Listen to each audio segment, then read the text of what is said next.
আসলেই কি মন জয় করতে অনেক কিছুর প্রয়োজন হয়? কেন জানি আমার সেটা মনে হয় না। আমি যেমন ছোট, ছোট জিনিসে সন্তুষ্ট হই, আমার আশেপাশের মানুষগুলোও ঠিক তেমনই। তারা ছোট, ছোট জিনিসে অনেক খুশি হয়ে যায়। এদিক থেকে আমি লাকি। আজ সকাল থেকেই ঝুম বৃষ্টি হচ্ছিল। আষাঢ় মাস বলে কথা। তীব্র গরমের পর ক্ষণে, ক্ষণে যদি বৃষ্টি নাই হয়, তা না হলে এই আষাঢ় মাস কি জমে বলেন তো? যাই হোক, আমার বর সকালে ডিমান্ড দিয়েছে শুধু খিচুড়ি খাবে। তাও যেন ঝরঝরি খিচুড়ি হয়। সে আবার ল্যাটকা খিচুড়ি খেতে একদম পছন্দ করে না। যাই হোক, এর জন্য চলে এলাম রান্নাঘরে। চালে ডালে মিশিয়ে খিচুড়ির আয়োজন এই বৃষ্টি ভেজা সকালে। আমার তো মনে হয় বৃষ্টি দেখলেই প্রায় ঘরে ঘরে এই খিচুড়িটা হয়ে থাকে।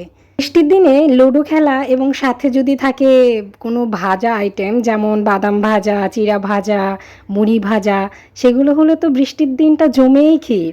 সেগুলো হলে আসলে গ্রামের দিনের কথা মনে পড়ে যায়। যাই হোক, শত হলেও গ্রামের মেয়ে বলে কথা। সেই গ্রামের ফিলগুলো পেতেই আসলে মাঝে মধ্যে চেষ্টা করি কিছুটা হলেও গ্রামের সেই স্মৃতিগুলোকে ধরে রাখা। আজকে খিচুড়ির সাথে হবে ডিম ভুনা। ডিম ভুনাতে আমি এখানে কোয়েলের ডিমও নিয়েছি, দেশি মুরগির ডিমও নিয়েছি, লেয়ার মুরগির ডিমও নিয়েছি। ৩ ধরনের ডিম নিয়েছি এখানে। মজার না বিষয়টা? খিচুড়ি হয়ে গেলে আমি ডিম ভুনাটাও করে নিয়েছি। খুবই সিম্পলের মধ্যে আজকে রান্না করেছি খিচুড়ি আর ডিম ভুনা। সাথে ছিল সালাদ হিসাবে পেঁয়াজ আর বিরিয়ানি স্টাইলে আলু ভাজি এবং সাথে ছিল আমের আচার, পেঁয়াজ বেরেস্তা আর কাগজি লেবু। এখন হচ্ছে পরিবেশনের সময়। চলুন এখন আমরা পরিবেশন করে নেই, তারপরে খাওয়া দাওয়া করে নিব।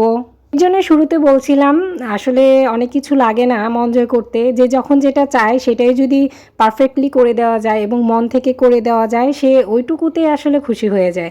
আমার পরিবারের লোক তো এমনই। যাই হোক, অল্প পরিশ্রমেই আমি আজকে আমার বরের মনটা জয় করে নিলাম। এই বিষয়টা আমার কাছে খুব ভালো লেগেছে। সিম্পল হোক, পরিবেশনটা যদি হয় সুন্দর, তাহলে কিন্তু এমনিতেই আসলে ভালো লাগে। আমার বর তো পরিবেশনটা দেখেই অনেক প্রশংসা করছিল। তারপর খিচুড়ি খেয়ে তো আরও বেশি প্রশংসা করছিল। আমি নিজেও সাজিয়ে গুছিয়ে পরিপাটি করে নিজের জন্য থালা সাজিয়ে তারপর খাই। এভাবে খেতে আমার কেন জানি অনেক বেশি ভালো লাগে। গ্রামেও এরকম ফ্লোরে বসে খেতাম, তো ওই ঐতিহ্যটাকেই ধরে রাখার জন্য আমরা আজকে বসে পড়েছি ফ্লোরে। ফ্লোরে বসে খেতে আমার খুব বেশি কমফোর্টেবল মনে হয়, সাথে শান্তিও লাগে। সবাই একসাথে বসে এভাবে খাওয়ার মধ্যে যে শান্তি এবং ভালো লাগা, সেটা অন্য কিছুতে আসলে পাওয়া যায় না। তো চেষ্টা করি সবসময় রান্নাবান্নার পরে সবাই একসাথে বসে খেতে। সকালটা যদি এত সুন্দর কাটে, সারা দিনটাও মনে হয় যে অনেক ভালো যাবে। বৃষ্টির দিনে খিচুড়ি ছাড়া কাদের এমন চলেই না। তারা কোথা থেকে দেখছেন আমাকে প্লিজ কমেন্ট করে জানাবেন। আর আমার এই ভিডিওটি যদি আপনাদের অবশ্যই ভালো লেগে থাকে, প্লিজ একটি লাইক দিয়ে দিবেন, কমেন্টস করবেন এবং শেয়ার করে দিবেন। সাথে সবাই ভালো থাকুন, সুস্থ থাকুন।